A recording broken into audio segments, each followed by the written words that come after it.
Good morning, guys. I know it's not live, so thanks very much for coming today. Today is a very important day because we're announcing a collaboration between our multi-agencies around child protection online. Today we have the New South Wales Police, the AFP, and the Office of the eSafety Commissioner. And today is all about prioritising and the importance of parents and guardians looking after kids online, especially during the holiday period that's coming up. So protection of children doesn't start and stop at the front door. It doesn't start and stop when you get in a car. In fact, they are at high risk when online and unsupervised.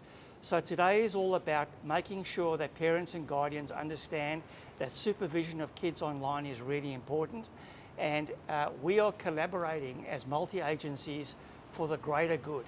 Now, we know that criminals collaborate for the not so good, and they will extort kids online as best as they can. So today's collaboration is around two important things. The first thing is to educate yourselves and your kids about how to be safe online, and the eSafety Commissioner will talk to that. And the second most important thing is about reporting that information to authorities. And today we are working with the ACCCE, which is run by the AFP, and we're asking for all of the reporting to go to one centralised place, and then from there it'll be dispersed for state and territory investigation. So without further ado, I'd like to call on Helen from the AFP. Yeah, good morning everyone. First, I just want to say the AFP-led ACE is very pleased to be partnering with eSafety, New South Wales Police Force and New South Wales Crime Stoppers for this really important online safety initiative. This initiative is really about equipping parents, carers and young people with the resources and skills that they're going to need to stay safe online over the school holiday period, which is a period of time where the ACE typically sees an increase in reporting of online child sexual extortion. So I just wanted to highlight that I really do understand that this is a very busy time for Australian families, but we are urging all parents and carers to just start having that conversation with your children about online safety and stay engaged in relation to what they're doing online. Children will be spending more time online over the holiday period. Children will probably be getting digital devices as gifts for Christmas. But this is now the time to start having those conversations about online safety. Now is the time to start putting in place those online safety steps within your own homes. Financial sextortion is a real growing trend in Australia. We definitely, as law enforcement, detect it here in Australia, but also offshore, and we see that that is largely facilitated by offshore criminal networks. These offshore criminal networks are essentially doing online blackmail like any other scam, but what makes this extra abhorrent is that they are really focused on exploiting our children. They are monetising child abuse material in order to gain a benefit. Our data at the ACE has shown us in the 2022 to 23 financial year, we received over 40,000 reports of online child sexual extortion. And we receive something like 300 reports every month in relation to sextortion specifically from victims under the age of 18 years. We know from our data that 96% of victims reporting to the ACE are male, aged between 13 and 17 years of age, but I highlight that young girls are also victims of sextortion. They're certainly targeted in a different way to males for their images, so they can be used in the process of sextortion against young boys. I just wanted to highlight with sextortion that this is very much an underreported crime. Our analysis tells us that 1 in 10 victims come forward to report sextortion. So there's a lot of young children out there that aren't coming forward and could be at risk. I also highlight that these kind of offenders definitely target social media groups. So if your child out there has been targeted for sextortion, it's very likely that someone in their social media friend group may also be a victim. So that's something to keep in mind. The tactics of sextortion, I just wanted to highlight these are high pressure and isolating tactics. So, you know, these offenders who commit these crimes rely on parents and carers responding with anger and shame in order to keep their cycle of offending ongoing. So it's really important when you're considering how your child might come to you or might not come to you in terms of how you react with that open and non-judgmental kind of response to this issue. This initiative is really important in terms of making sure parents and carers and young people access the tools that they need. And I would say to young people, you know, you are a victim of a crime. Police are here to support you. Please come forward to police. You'll be treated as a victim. And please report via the ace.gov.au website, where one of our specialised investigators will respond to your report and will direct you to the support services you need. I'd also say to parents and carers, it's really important to equip yourself with the resources and tools that you need to have conversations about online safety. And the AFP Think You Know program has a raft of resources available to you to not only help prompt those conversations that we're urging you to have under this initiative, but to also help you educate yourself about what are the online risks and to find tools available if you need to respond. So basically, I just want to sum up by saying that our partners here today in this initiative is all about, you know, harnessing prevention, education and awareness to ensure that our children can have a safe and positive online experience. Thank you. Thanks. So if you can pass the mic to Jane, to Judy.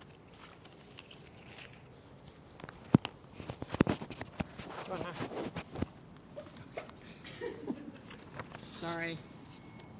I'm capable at some things, but putting on a microphone clearly isn't one of them. I'd first like to pay my respects to the traditional owners on the land in which we meet, the Gadigal people of the Eora Nation. I want to echo a number of Helen's concerns. This is a whole of society issue that requires a whole of society response. So to be here with Crime Stoppers, New South Wales Police, the AFP, but also enlisting the help of parents, carers, and families is so important when we're tackling things like sexual extortion and online grooming of children. 42% of Australian 2-year-olds have access to a digital device. By the time they're 4 years old, it's 94%. It is us as parents who are handing over those digital devices, and we need to make sure that they know that it's a privilege and not a right. We need to set guidelines about how often they're going to use it. We need to set parental controls. We need to make sure children are using technology in open areas of the home so we can see how they're interacting with them. Last year we had eSafety had a tripling of sexual extortion reports. We've also had a doubling of child sexual abuse reports into our office. 1 in 8 of those reports are of children being remotely coerced to perform sexual acts for the camera. Now, this is a huge change from when we started taking reports of child sexual exploitation 20 years ago, when it was almost exclusively contact offending and interfamilial abuse. Predators are using the internet as a huge repository for targeting victims. The AFP talked about a lot of young people being targeted by sexual extortion. eSafety started putting out advisories around sexual extortion in 2018, and we were starting to see young males, foreign students in universities being targeted initially. But in terms of the patterns that we see reporting to us, the primary target group by organized criminals is from 18 to 24. There's also a common typology and methodology we see these organized criminals using. And you can be guaranteed that we're talking to Snap and we're talking to Instagram, we're talking to the platforms that are literally colonizing this abuse about the things that they need to do to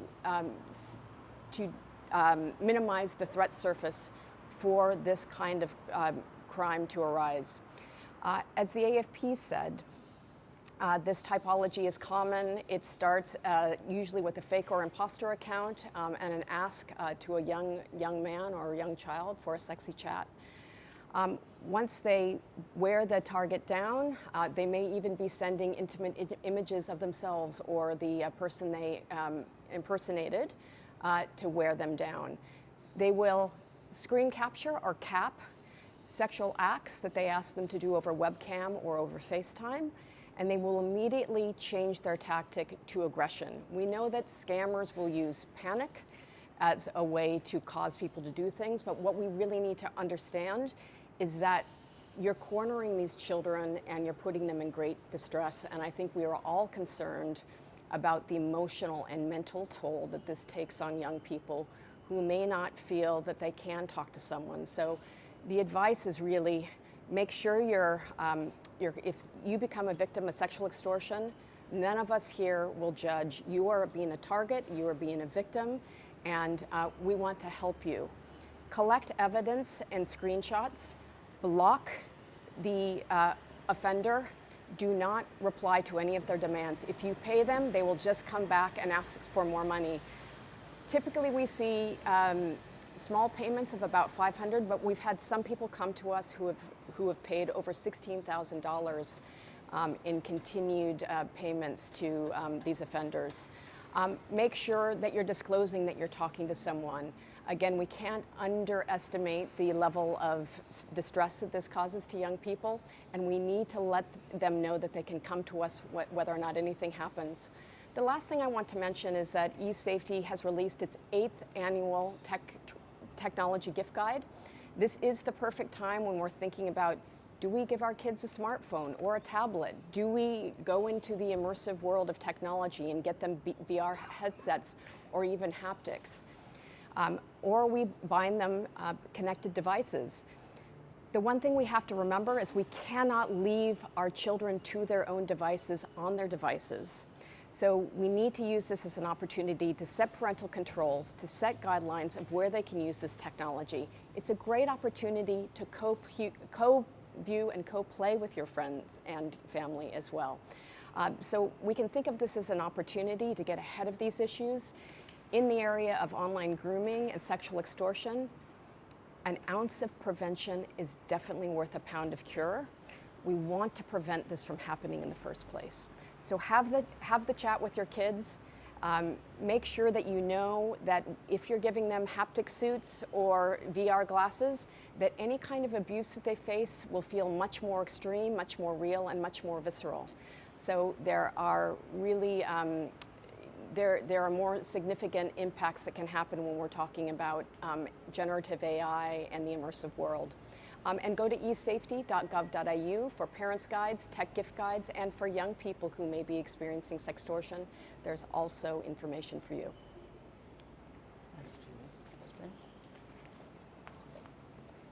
Oh. Yeah, so on. Good morning, Detective Superintendent Jane Doherty, Commander, State Crime Command Sex Crime Squad. Child online safety is important all year round. However, in the Christmas school holidays, we find a lot of children are getting their first ever personal device. And kids are left alone quite a bit while parents are working or planning for the Christmas time. So it's important that we emphasise the online safety of our children now, protect them before they become victims. Parental controls can be quite daunting for parents. There's a lot out there, there's a lot of information.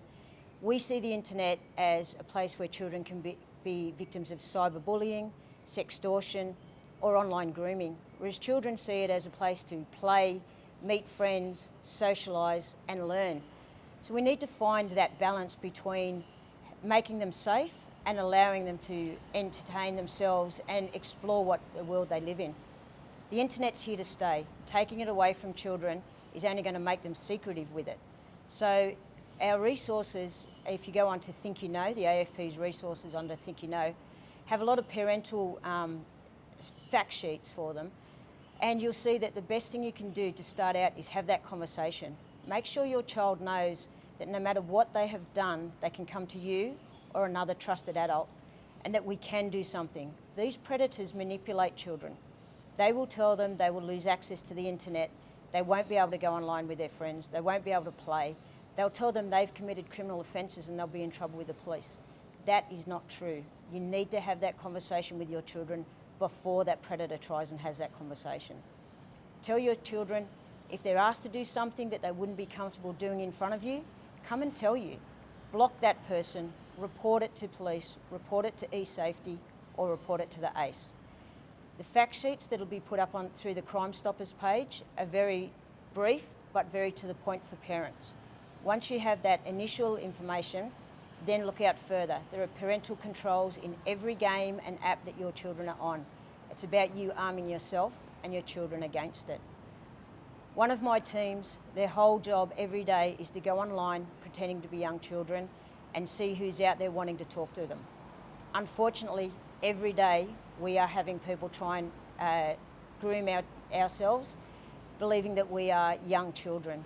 They ask to meet up. They ask us not to tell our parents because then we will be in trouble. Make sure your children know this. Make sure your children do not ever arrange to meet someone that they've only met online. Make sure they come to you and tell you what they are doing, who they are speaking to. They'll tell you that their friends are allowed to do it. You'll find their friends aren't. It's just what these perpetrators spread to make our children more vulnerable to them. Unfortunately, this is a worldwide problem, and children being online can be groomed from people around the world. So we need to limit the opportunities that these people have, and we do that through the conversations with our children and taking those steps to prepare our children for the life that they will have. The internet's here to stay, so make sure that your kids are safe online. Thanks, Jane. We'll take some questions in a second, but I just want to say, if I can just stress on parents and guardians and carers, the seatbelt in the car is what saves kids' lives. So outside of the car, when they're on a digital device, you are that seatbelt. You are that safety device that will actually help save those kids from online abuse. Thank you. So we'll take any questions now. Yeah. You obviously mentioned that there are things that parents can look at, like age-appropriate gift guides and things ahead of Christmas. Leading into the school holiday period, is there anything that's starting to stand out, like a particular game or a particular activity that is seeming to be getting kids in a bit of finding themselves in the circumstances?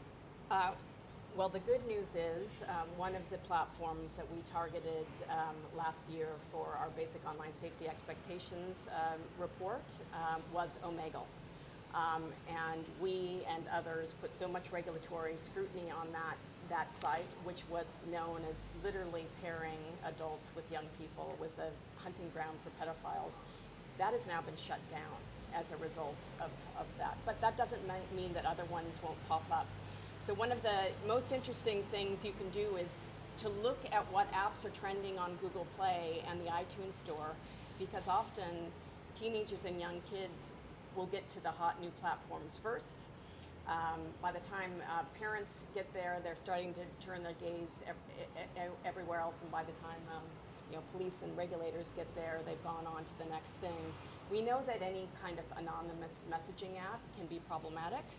And we also know that end-to-end encrypted messaging means that law enforcement and regulators have very limited access to what's happening, and we don't know what's going on there. Back to Peter's comment about seatbelts, virtual seatbelts and digital guardrails are fundamental to safety by design. Today we take for granted that there are airbags and anti-lock brakes, but the technology companies haven't had any of the same requirements globally. And that's where this has to change.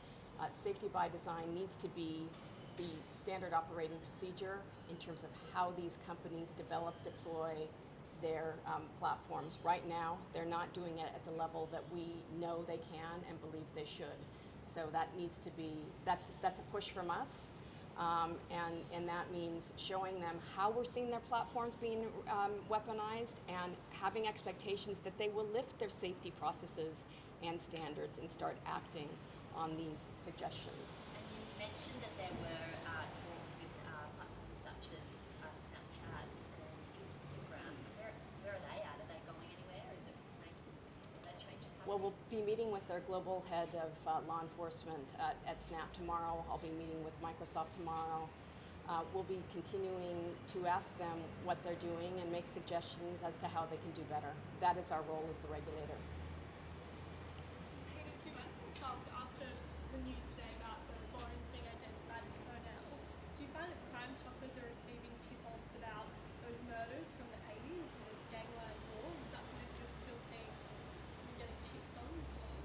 Look, the Interpol Secretary General says that there are two most important things in fighting crime in the modern day policing.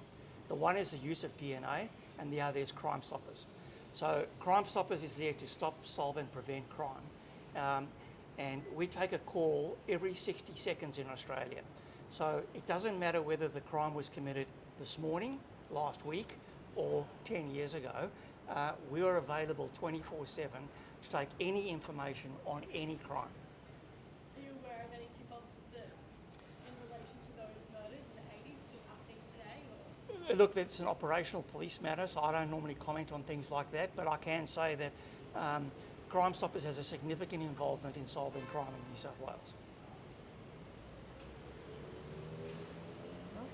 All good? Anybody else? All good? Okay. Thank you. Thank you. Great Thank you. job. Great Yeah, job. thanks everybody. I'll go to-